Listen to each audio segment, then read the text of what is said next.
From the floor of the CME Group, this is Danny Riley on today's Cash Close. This is going to be short and sweet. The name of this video, the S&P 500 futures never do what most people want them to do when they want them to do it. The high of the day in the S&P came in at 221.01 even early morning. The low came in at 20.8590 late in the day. At last, we're 20.86 half. We're down 9 handles.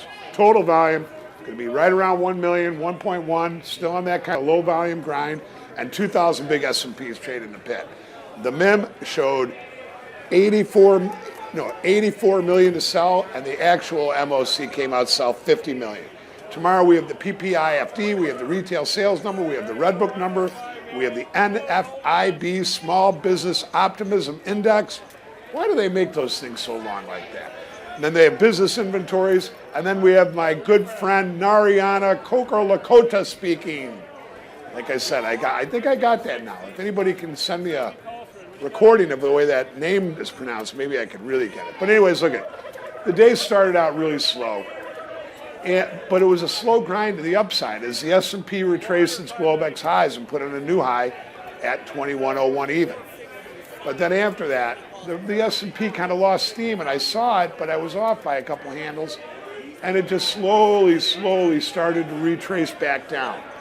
Once we got back down under like the 2091 level, the S&P hit a bunch of stops and accelerated a little bit late in the afternoon as the MOC came out. But really, another really slow day on a list of many lately, and I got to wonder, if it's like this, now, what's it going to look like in the summer? If they're only doing 1 million contracts a day now, what's going to be like in the summer? That's a good question.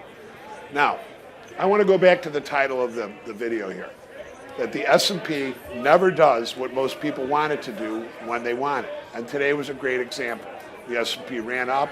We had very good positive statistics that the S&P would be higher. But you know what? The S&P did go higher, but it used up all its buying power very early on. And we've already had several updates. So that was kind of what I was concerned about in the opening print, that we've been up 5 out of the last 6 days or something like that. So the pullback isn't that surprising. It would be surprising if we go down hard tomorrow. That would be surprising. Now look, we've had a nice run up. The S&P is pulling back. We're going into this expiration. I think that we needed a down day to kind of juice up some shorts and re-add some buy stops above. I don't think that we're going down this week. I think by the end of the week we'll be at much higher prices, well, at least above the contract highs. But that said, you know what? Enough talking about the markets. It was a quiet day. Volumes are low. We're still stuck in that same old grind. We'll see you tomorrow on the opening print.